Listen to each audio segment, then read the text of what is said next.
లేకపోతే కార్పొరేషన్లు కానీ ఏం జరిగిందంటే దౌర్జన్యంగా మెజార్టీ లేకపోయినా వాళ్ళంతా కూడా చైర్మన్లు అయినారు. మన వాదంలో మన వాళ్ళు మన కౌన్సిల్ గట్టిగా నిలబడినారు. ఏ దానికి ఆశించలే, ధైర్యంగా నిలబడి మన పార్టీ పరంగా ఈరోజు చైర్మన్ని మనం గెలిపించుకోగలిగినాం.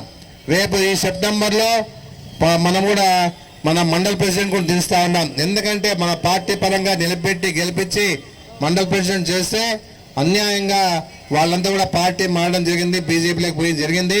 ఏదున్నా కూడా భగవంతుడు ఉన్నాడు. ఈసారి కూడా మండల ప్రెసిడెంట్ దించుతాం.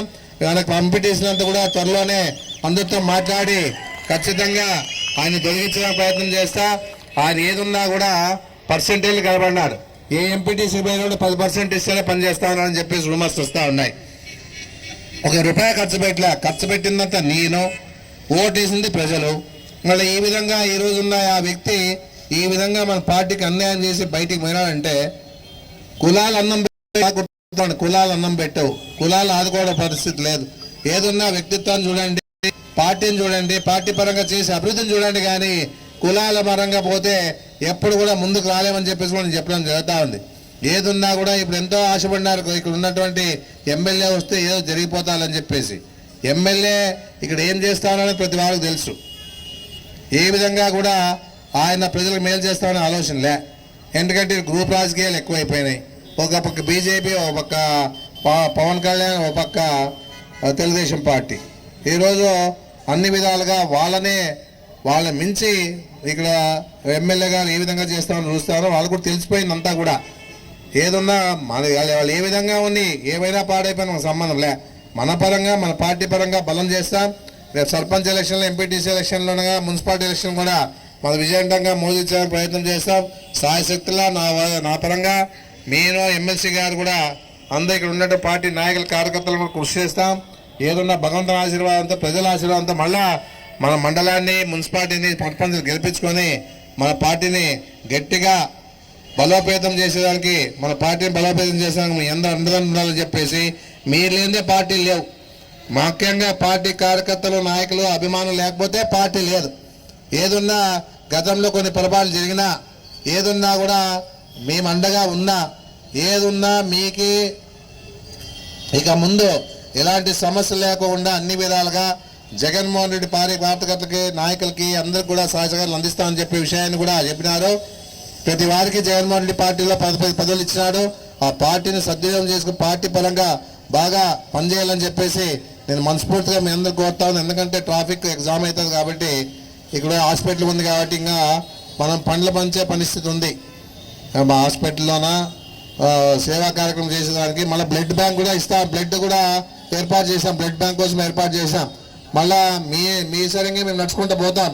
అందరూ కూడా మా వెనక రండి, బ్లడ్ బ్యాంక్లో కూడా పాల్గొనండి. అన్న రక్తదానం చాలా గొప్పది. రక్తదానాన్ని ఇస్తే 10 మందికి మనం సాయం చేసే వాళ్ళు అవుతాం. ఈ బతుకున్నంత వరకు ఏమున్నా కూడా మనం కొన్ని మంచి పనులే మనకి వెళ్ళిపోతాయి. దాన్ని గుర్తుపెట్టుకొని ప్రతి వారు కూడా బ్లడ్ బ్యాంక్లోనే బ్లడ్ ఇచ్చి మీరు దాతలుగా మిగిలాలని చెప్పేసి నేను మనస్ఫూర్తిగా కోరుతా ఉన్నాను. ఏదున్నా మన పార్టీ పరంగా ఎప్పుడు మీకు అండగా ఉంటామని చెప్పేసి తెలియజేస్తూ 2 మాటలు ఏదున్నా ప్రజలంతా ఇప్పుడు తెలుసుకుంటా ఉన్నారు. ఈరోజు ఆచరణ పరిస్థితులు చూస్తా ఉన్నాం.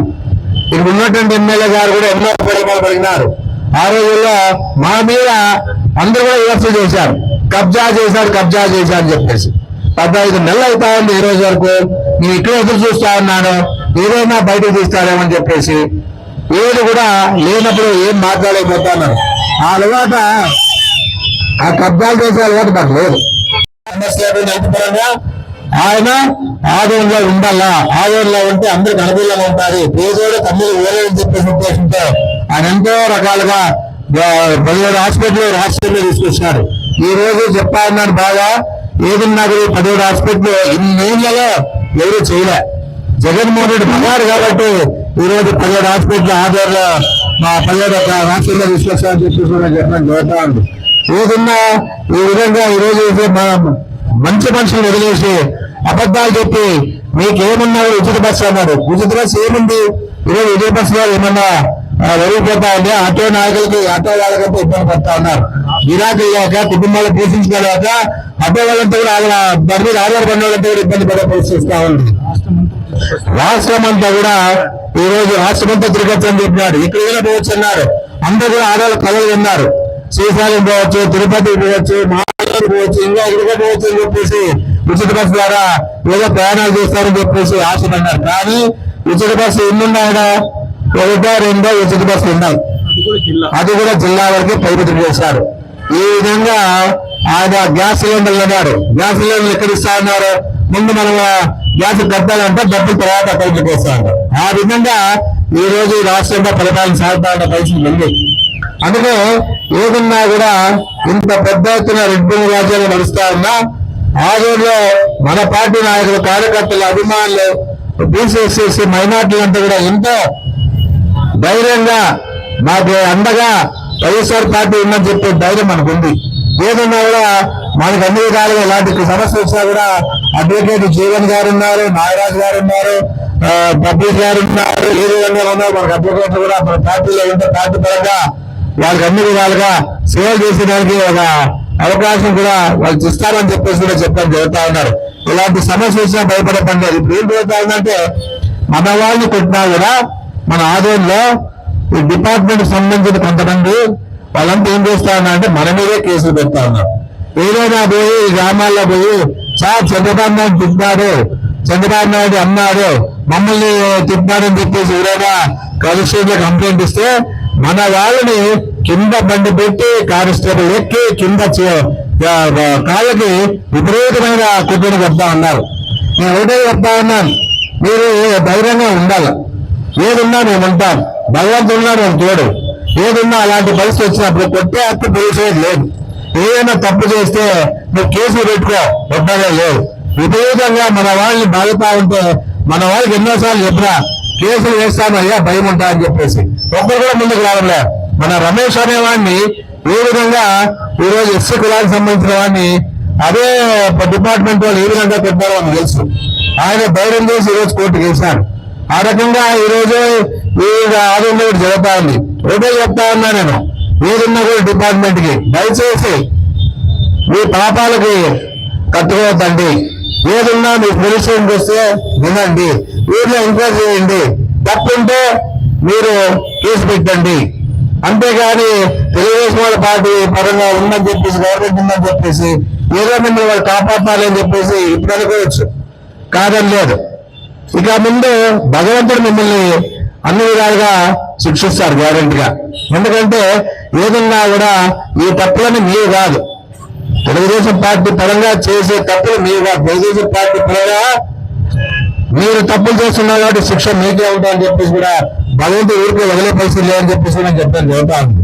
ఇందుకు అన్యాయం ఎందుకు పోవాలి? మనము ఏదున్నా మీకు వచ్చేది లేదు, మీకేమి మా ప్రమోషన్లు వచ్చేది లేదు, ఏమీ లేదు. అలాంటి పరిస్థితుల్లో మీరంతా కూడా పేదవాళ్ళని అన్యాయంగా సిద్ధగబాది ఆ పాపాలు కొట్టుకునే పరిస్థితి డిపార్ట్మెంట్ ఉందా అని చెప్పి మనం చెప్తా ఉన్నాం. చేయండి, ప్రజల అధికారం ఉంది.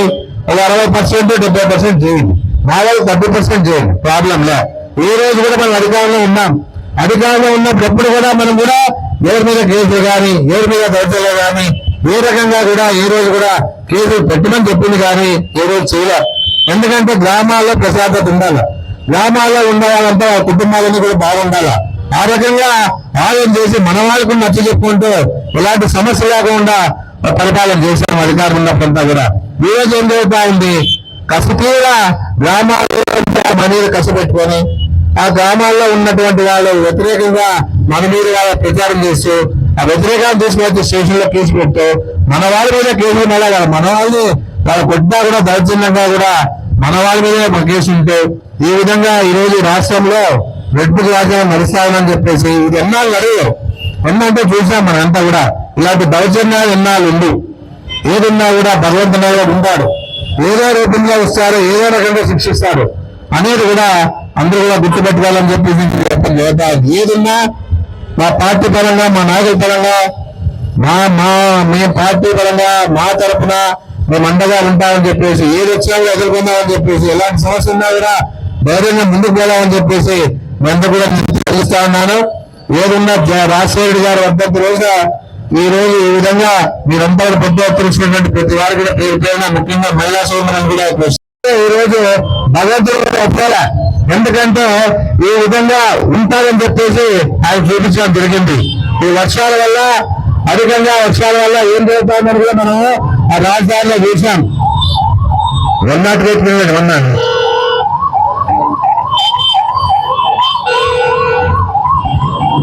మన ముందే పోతా ఉంది 108. ఏదో ఎవరికైనా ఎమర్జెన్సీగా ఉంటే ఇమ్మీడియట్ గా స్పందించే పరిస్థితి రాజశేఖర్ గారు చేసేది కూడా మనం చూస్తా ఉన్నాం. ఏ ఒక్కటైనా చంద్రబాబు నాయుడు గారు గుర్తుండే పని చేశారా? చేశారు. ఏం చేశారు? రామారావు వెనుపోటు పెట్టాడు. లోకేష్ గారు ఆ రెడ్డి రాజీనామా చేస్తా ఉన్నాడు. ఇవన్నీ కూడా ఈ రోజు వాళ్ళు చేసినటువంటి అమలు అని చెప్పేసి నేను చెప్పడం జరుగుతా ఉంది. ఇలాంటి నాయకుల్ని ఏ విధంగా కూడా ఈ రాష్ట్రంలో ఇంకా నమ్ముతా ఉన్నారంటే వాళ్ళ రాష్ట్రం ఏ విధంగా ముట్టుకుపోతా అని చెప్పేసి ప్రతి వారు ఆలోచించుకోవాలా. రైతుల పరంగా చూసామన్నా, రైతుల పరంగా మాట్లాడడానికి విషయం పంట పాల్పంతా అని చెప్పేసి ఆలోచిస్తూ ముందుకు పోతా ఉంటే ఎక్కడ కూడా ఎరువుల కొరత. ఆ రోజుల్లో జగన్మోహన్ రెడ్డి గారు ముఖ్యమంత్రి అయిన తర్వాత ఆయన ఇచ్చిన హామీలు నెరవేర్చినారు. ఎందుకంటే ఆయన ఇచ్చిన హామీలో అమ్మఒడి కానీ ఒక అడుగు ముందుకు వేసినాడు, అమ్మఒడి ఇచ్చినారు, ఫీజు రీయింబర్స్మెంట్ ఇచ్చినారు, విద్యావసతి విద్యార్థులు ఇచ్చినారు. అదే కాకుండా వైద్య పరంగా కూడా పేద ప్రజలకి ఆ రోజుల్లో రాజశేఖర్ గారు ఉన్నప్పుడు ఆరోగ్య కార్డు 2 లక్షలు అంటే జగన్మోహన్ రెడ్డి గారు 25 లక్షల రూపాయలు చేసినారు. ఇది ఎవరి కోసం చేసినాడు? పేద ప్రజల కోసం. ఆ రోజు ఏదున్నా కూడా ఇలాంటి సమస్య ఉందా అని చెప్పేసి 25 లక్షల రూపాయలు ఆరోగ్యశ్రీ పరంగా ఇవ్వడం గొప్ప అని చెప్పేసి కూడా మనందరికీ తెలుసు. అదే కాకుండా మా మహిళలకు అదనంగా చూస్తే 3,000 పెన్షన్ ఇచ్చారు ఆ రోజుల్లో. ఈ రోజు చంద్రబాబు నాయుడు ఆర్భాటంగా 6,000 రూపాయలు ఇస్తా అని చెప్పేసి చెప్పడం జరిగింది వికలాంగులకి. ఈ రోజు ఏం జరుగుతా ఉంది? 4,000 ఇస్తా అని చెప్పేసి మిగతా వాళ్ళు చెప్పారు, వితంతులు కానీ వాళ్ళందరూ కూడా. ఈ రోజు ఏం జరుగుతా ఉంది? ఎక్కడ చూసినా కూడా కూతకు వస్తా ఉన్నారు. దాదాపుగా 60,34,000 రూపాయలు మనం ఆ రోజుల్లో పెన్షన్లు ఇస్తే ఈ రోజు 62,19,000 మాత్రమే. 2,04,19,000 తీసేసి 62,19,15,000 ఇస్తా ఉన్నారు. అంటే దాదాపుగా 4 లక్షల పెన్షన్ తగ్గించే పరిస్థితి చేశారు. వాళ్ళు ఏ విధంగా కూత కోస్తూ వీరు ఇచ్చిన హామీలు కూడా అన్ని రకాలుగా నీరు కాల్స్తూ ఉండే పరిస్థితి మనం చూసాం. ఈ విధంగా ఈ రోజు రాష్ట్రంలో ఈ ప్రభుత్వం నడుపుతున్నటువంటి తీరు ప్రతి వారు వేసుకుంటా ఉన్నారు. ఏదన్నా కూడా రాజశేఖర్ గారు ఉన్నప్పుడు మన ఆంధ్రలో డెవలప్మెంట్ విషయంలో సమస్యలు స్టార్ట్ చేశాం. బైపాస్ రోడ్ ఇచ్చారు, పుట్టుకల్లో స్కీమ్ ఇచ్చినారు, ఉరుకుందులో స్కీమ్ ఇచ్చారు. ఆ రోజు కలిసి ఉన్నాం కాబట్టి ఉరుకుందులో కూడా మీ తాగేదాన్ని నీళ్ళు స్కీమ్లు ఇచ్చారు. ప్రజాపతిలో తిరిగినారు, ప్రతి వారికి ముందు కేటాయించడం జరిగింది. ఆ విధంగా ఆ రోజు ఆయన పరిపాలనలో అందరూ కూడా సురక్షితంగా ఆయన పరిపాలనలో ఉన్నారు. రైతుల పరంగా వస్తే వర్షాలు విపరీతంగా వచ్చినాయి, పంటలు బాగుపడినాయి, అందరూ సంతోషంగా ఉన్నారు. అదే చంద్రబాబు నాయుడు వ్యవసాయమే బంధమైన పరిస్థితి పండుగ మాదిరి చూపించి రాజశేఖర్ గారు ముందుకు వెళ్ళని చెప్పడం జరుగుతా ఉంది. అదే జగన్మోహన్ రెడ్డి గారు ఒకటి ముందుకేసి ఆయన ఇచ్చే మాట ప్రకారంగా సచివాలయాల్లో గ్రామాల్లో ఏర్పాటు చేసినారు. నేను చెప్పినాను ఆయన రోజు నేను ప్రతి గ్రామంలో కూడా సెక్రటరియట్ ఏర్పాటు చేశానని చెప్పేసి. ఆ విధంగానే జగన్మోహన్ రెడ్డి గారు ఇచ్చిన మాట నిలబెట్టుకుంటూ అక్కడ ఉన్నటువంటి సచివాలయం ద్వారా కూడా రైతు భరోసా ద్వారా కూడా ఎలాంటి సమస్య లేకుండా రైతులకు విత్తనాలు సరిపడా, ఎరువులు సరిపడా, పెస్టిసైడ్ సరిపడా అన్ని రకాలుగా పెన్షన్లు 18,000 ఇస్తా అన్నాడు. ఎంతమంది ఉంటే అంతమంది ఇస్తా అని చెప్పేసి. అదే కాకుండా నిరుద్యోగ భృతి ఎంతమంది ఉంటే అంతమంది ఇస్తా అన్నాడు. ఆ విధంగా ప్రజలు నమ్మినారు, ఏదో చేశారేమో మార్పు వచ్చిందేమని చెప్పేసి. ఏ విధంగా చంద్రబాబు నాయుడు చల్లలేదు, మార్పు లేదు. ఎందుకంటే ఐదాతో వాళ్ళంతా కూడా పరిపాలిస్తా ఉన్నారు. అదే జనసేన నాయకుడు మొన్న గతంలో ఎలక్షన్ లో కూడా ప్రీతి ఎన్నో ప్రగల్భాలు పడినారు. అదే పవన్ కళ్యాణ్ గారు. అదే 2017లో ఫిర్యాదు ప్రీతి మీద అత్యాచారం జరిగితే హత్య చేస్తే దాని మీద ఆ రోజుల్లో ఎవరు స్పందించలే. జగన్మోహన్ రెడ్డి గారు వచ్చినాక వాళ్ళ కుటుంబానికి 5 ఎకరాలు పేరు ఇచ్చి 5 సెంట్లు స్థలం ఇచ్చి ఉద్యోగాలు ఇచ్చి ఆదుకోవడం జరిగింది. ఇప్పుడు మళ్ళీ దాని విషయం అయితే మన పవన్ కళ్యాణ్ గారు మాట్లాడలే. ప్రజాసేవ అనేది అందరికి రాదు. సినిమా రక్షణ చేసుకుంటూ అటు ఆదాయాన్ని చూసుకుంటూ ఇటు రాజకీయంగా కూడా డిప్యూటీ సీఎం గా ఉంటే ఎక్కడైనా స్పందన ఉందా అంటే ఎక్కడ కనపడలే.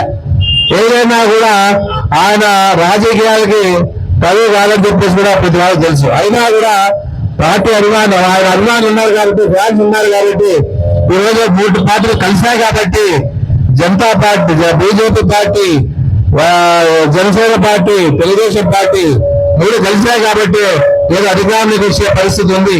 లేకపోతే ఈవీఎంలు కూడా ఏదో పొరపాటు చేయమని అనుకుంటారు. ఎందుకంటే గతంలో 2 చోట్ల పవన్ కళ్యాణ్ నిలబడితే 2 చోట్ల ఓడగొట్టినారు జనమంతా కూడా. ఆ పరిస్థితి మనం చూసాం. ఏదన్నా కూడా అలాంటి వ్యక్తులు ఈరోజు ఈవీఎంల ద్వారా అధికారులకు వచ్చి వారి ఇష్టానుసారంగా రాష్ట్రాన్ని పరిపాలిస్తామని పరిశీలిస్తా ఉన్నాం. బడుగు బలహీన వర్గాలు మర్చిపోయినారు. ఇచ్చిన మాట హామీ ఏదైనా నెరవేర్చగా రోడ్లు చూసి ఎక్కడ చూసినా కూడా ఆదరణ మనం చూస్తా ఉన్నాం. బ్రిడ్జ్ దిగినా, కబడ్డీ రోడ్డుకి పోయినా, లేకపోతే మన మాధవరం రోడ్డుకి పోయినా, ఇక్కడ ఏ రోడ్డుకి పోయినా, ఏ ఊరికి పోయినా కూడా గుంతలమయమని చెప్పేసి చెప్పడం జరుగుతా ఉంది. ఆ రోజుల్లో ఈ జనసేన పార్టీ వాళ్ళు ఏం చేస్తారంటే ఏదైనా గుంతలు కనపడితే ఒక ట్రాక్టర్ మళ్ళేసి ఈ రోజు గొప్పతనం చేసేట్టు ఆ రోజు ఫీల్ అవుతా ఉంది. ఈ రోజు చూస్తా ఉన్నాం. అదే మార్కెట్ రోడ్ చూస్తే ఏ విధంగా ఉంది, అదే బ్రిడ్జ్ దగ్గర, అక్కడే బ్రిడ్జ్ దగ్గర, అదే మాధవరం రోడ్లోనే కిందకు వచ్చారు, అన్ని గుంటలు పడినాయి. ఎవరైనా స్పందన ఉందా అని చెప్పేసి నేను అడుగుతా ఉన్నాను. వీళ్ళ ప్రగల్భాలు మాటలే తప్ప, రెడ్ బుక్ రాజ్యాంగమే తప్ప ఏ విధంగా కూడా అన్ని వర్గాల వాళ్ళు సాయం చేస్తామనే సహకారం మనసు వాళ్ళకి లేదు. అని చెప్పేసి ఆలోచన నాకు లేదు. ఏదన్నా కూడా ఉంటే ఇస్తాం, ఉన్నంత వరకు నా సహకారాలు అందిస్తాం. విగ్రహాలకు ఇచ్చాం, చర్చలకు ఇచ్చాం, గుళ్ళకి ఇచ్చాం, దర్గాలకు ఇచ్చాం, ఏ రకంగా కూడా పెళ్లిళ్ళకి ఇచ్చాం, చావులకు ఇచ్చాం, కష్టంలో ఉన్నకి ఇచ్చాం, అన్ని రకాలుగా సహకారాలు అందిస్తాం. అదే జగన్మోహన్ రెడ్డి గారు ముఖ్యమంత్రిగా దాదాపుగా 10,000 మందికి సేవలు కేటాయించినారు. 10,000 మంది కూడా ఇల్లు ప్రజలకు ఆడుకోవాలని చెప్పేసి చెప్పడం జరిగింది. అదే కాకుండా బైపాస్ రోడ్ ఇస్తాడు, మెడికల్ కాలేజ్ తీసుకొచ్చాడు. అదే కాకుండా ఇక్కడ ఉన్న హాస్పిటల్ కూడా ఏ విధంగా డెవలప్మెంట్ అయితే చూస్తా ఉన్నాం. ఏదన్నా కూడా అన్ని రకాలుగా డెవలప్మెంట్ చేసే పరిస్థితి చేసి ఆ రోజు మెడికల్ కాలేజ్ తీసుకొచ్చి మనకు కూడా అందుబాటులో ఉండేలాగా చైర్మన్ అంటే మాట్లాడి తీసుకొస్తే ఈ రోజు ఏమైతుందో చూస్తా 15 నెలలుగా మూతి పెరిగిపోయింది. ఆ రకంగా ఈ రోజు అవి ఏదైనా స్టార్ట్ అయినా లేకపోతే మళ్ళా పీపీపీ కింద అంటే పబ్లిక్ దీని కింద వాళ్ళు బయట వాళ్ళకి ఇస్తా ఉన్నారు. ఎందుకంటే ప్రైవేట్ పరంగా అందరూ చేస్తా ఉంది. జగన్మోహన్ రెడ్డి పేదల కోసం మెడికల్ కాలేజ్ పెడితే ప్రైవేట్ పరం చేసేదానికి కాదు. ఆ ఏదన్నా పేరున్న బీసీఎస్సీ మైనార్టీలకి, అడ్వకేట్ల జీవన్ గారికి, అడ్వకేట్ పబ్లిక్ గారికి, ప్రతి వారు కూడా నా హృదయపూర్వక ధన్యవాదాలు తెలియజేస్తా ఉన్నాను. ఏదన్నా ప్రజల గుండెల్లో రాజశేఖర్ గారు చిరస్థాయిగా నిలబడిన తెలుసు, అందరూ తెలుసు. ఆయన చేసిండే కార్యక్రమాలు కూడా ప్రతి పేదవారి గుండెల్లో నిలబడ్డామని చెప్పేసి నేను తెలియజేస్తాను. ముఖ్యంగా పార్టీ అధికారులకు వచ్చాక రైతుల పరంగా కానీ, ఉచితంగా కరెంటు విషయాలు కానీ, రైతుల పరంగా గిట్టుబాటు వెల్లపించడానికి విషయాలు కానీ, రైతులకు పాదాల మీద రుణాలు ఇచ్చే విషయంలో కానీ, మహిళా సంఘాలకు కూడా ఆర్థికంగా పెరుగుదల కోసం పాదాలకు రుణాలు ఇచ్చి ఆర్థికంగా పైకి తీసుకొచ్చిన కానీ, ఫీజు రియంబర్స్మెంట్ ప్రతి పేదవారి చదువుకోవాలని చెప్పేసి ఫీజు రియంబర్స్మెంట్ ఏర్పాటు చేసే విషయంలో కానీ, ముఖ్యంగా ఆరోగ్యశ్రీ కార్యక్రమాన్ని జగన్మోహన్ రెడ్డి గారు ఒక డాక్టర్గా నాడు తెలిసిన వారుగా ఆయన అన్ని విధాలుగా అన్ని రకాలుగా సహకారాలు అందిస్తా ఉన్నాం. ప్రతి పేదవారికి వైద్యం అందించాలనే ఉద్దేశంతోనే రాజశేఖర రెడ్డి గారు ఆరోగ్యశ్రీ కార్యక్రమాన్ని తీసుకొచ్చి ప్రతి పేద గుండెకి అన్ని విధాలుగా సహకారాలు అందించిన పరిస్థితి అందిస్తా ఉన్నాం. అదే కాకుండా ₹2 కిలోమీటర్లు అందించారు. 108, 107 కూడా ఆయన అమలు చేశారని చెప్పేసి కూడా మనందరూ చూస్తా ఉన్నాం. ఎందుకంటే గ్రామీణ ప్రాంతాల్లో చాలా ఇబ్బంది పడతా ఉంటారు. గ్రామీణ ప్రాంత ప్రజలు కాల్ చేసినట్లని చెప్పేసి ఉంటే 108 ఏర్పాటు చేసి ఆ 108 ద్వారా కూడా ఎలాంటి సమస్యలు లేకుండా ప్రజలకి అన్ని విధాలుగా మహిళలకి గర్భం ధరించిన వాళ్ళందరూ కూడా సహకారం అందించాలని చెప్పేసి ఉద్దేశించని ఆయన 108 కార్యక్రమాన్ని తీసుకురావడం జరిగిందని చెప్పేసి కూడా మీ అందరికీ కూడా తెలుసు. ఏదన్నా అదే కాకుండా రామారావు అమలు చేసినటువంటి 2 రూపాయల గిలోటి అని కూడా రాజశేఖర్ గారు అమలు చేసినారు. ఎన్నో రకాలుగా ఆయన పేద శాస్త్రాలు అందిస్తూ ఆయన అన్ని వర్గాల్లో గుండెల్లో నిలబడిపోవాలని చెప్పేసి చెప్తా ఉన్నారు. ముఖ్యంగా మైనార్టీలు కూడా 5% ఇచ్చిన ఘనత రాజశేఖర్ గారు అని చెప్పేసి అందరూ తెలియజేస్తా ఉన్నాను. ఈ విధంగా ఈ రోజు ఆయన పద్ధతి జరుపుకోవడం జరుగుతా ఉంది. ఏదన్నా కూడా చంద్రబాబు నాయుడు గారి మాటలు వింటారు బాగా. ఎందుకంటే అబద్ధాలు చెప్పిన వాళ్ళు మాటలు విని ఇది 4వసారిగా చంద్రబాబు నాయుడు ముఖ్యమంత్రిగా చేయడం జరిగిందని చెప్పేసి మనం చూస్తా ఉన్నాం. ఎందుకంటే హామీలు ఇచ్చాడు, హామీలు ఇచ్చిన తర్వాత అధికారంలోకి వచ్చాక ఏ విధంగా కూడా ఆయన సహకారాలు అందించే పరిస్థితి లేదు. గతంలో కూడా 2014 కూడా ఆ రోజుల్లో ఏం చెప్పినాడంటే రైతులు రుణమాఫీ చేస్తాను, పొదుపు సంఘాలు రుణమాఫీ చేస్తానని చెప్పేసి అధికారులకు వచ్చాక రుణానం పెట్టిన పరిస్థితి మనం చూస్తా ఉన్నాం. ఈ రోజు కూడా 2024లో కూడా మళ్ళా సూపర్ 6 ఇస్తా అని చెప్పేసి, సూపర్ 7 ఇస్తా అని చెప్పేసి మధ్యపెట్టి ప్రజల ద్వారా ఏటి దండుకొని అధికారులకు వచ్చినాక అన్ని విధాలుగా ప్రజలు మర్చిపోయే పరిస్థితి చంద్రబాబు నాయుడుకి అలవాటు అని చెప్పేసి కూడా మనందరూ తెలుసు. అయినా ప్రజలు నమ్ముతారు. ఎందుకంటే ఏ విషయంలో కూడా రాజశేఖర్ గారు చేసే కార్యక్రమాలు చేసినటువంటి పరిస్థితి చంద్రబాబు నాయుడు ఎప్పుడు చేయాలి. ప్రతి వారికి శాస్త్రంగా వందమని చెప్పేసి ఉద్దేశంతో ఒక ఆరోగ్యశ్రీనే చాలు. ఆ ఆరోగ్యశ్రీనే ఈరోజు ఎంతో మందిని పునర్జన్మ ఇచ్చినటువంటి పరిస్థితులు చెప్పేసి కూడా మనంతా కూడా మీ అందరూ తెలియజేస్తా ఉన్నాం. అలాంటి పరిస్థితుల్లో ఈ రోజు ఉండే పరిస్థితుల్లో చూస్తా ఉన్నాం. ప్రజలు అధికారం ఇచ్చిందే చంద్రబాబు నాయుడు గారు కానీ, లోకేష్ గారు కానీ రెడ్ బుక్ గాంధీ పరిపాలించే చెప్పిండేది. ఏదన్నా రాష్ట్రాన్ని ముందుకు తీసుకోండి, రాష్ట్రంలో ప్రజలకు ఇచ్చిన మాట నిలబెట్టాలని చెప్పేసి ఉద్దేశంతోనే మీకు అధికారం చేపట్టినారు. కానీ ఏ రకంగా కూడా రాష్ట్రంలో వైఎస్ఆర్సీపీ పార్టీ మీద అక్రమాలు, దౌర్జన్యాలు, హత్యలు, దాంతో పాటు మహిళల మీద అత్యాచారాలు, పిల్లల మీద కూడా అత్యాచారాలు, ఏదన్నా కూడా మీడియా మీద కేసులు పెట్టడం, ఏదైనా సోషల్ మీడియాలో వచ్చిందంటే ఏదైనా విమర్శలు పెట్టారంటే ఇమ్మీడియట్ గా వాళ్ళందరూ కూడా ఈ రోజు లోపలి వేయడం అనవాయితీగా ఏర్పాటు చేసుకోవడం జరుగుతుంది. ఎక్కడ కూడా దాదాపుగా 15 ఏళ్ళు కావస్తా ఉంది. అభివృద్ధి కార్యక్రమాలు ఎన్నో గొప్పలు చెప్పినారు. ఎక్కడ చూసినా రోడ్లు బాగలేదు, గుంతులు పన్నాయని చెప్పేసి ఈ రోజు ఏం చేస్తాను? 15 ఏళ్ళ పరిపాలనలో 1,60,000 కోట్ల అప్పులు ఇచ్చి చంద్రబాబు నాయుడు రాష్ట్రాన్ని ఉద్ధరించింది. ఎంతసేపు ఉన్న రాజధాని కట్టాలని చెప్పేసి ఆలోచన ముందుకు పోతా ఉన్నాడు. ఈ రోజు ఆ రాజధాని నదిలా మారిపోయిందని చెప్పేసి కూడా నేను చెప్పడం జరుగుతా ఉంది. అక్కడ అనర్హత అని చెప్పేసి అప్పుడున్నటువంటి కమిటీ చెప్తే కూడా, శ్రీకృష్ణ కమిటీ చెప్తే కూడా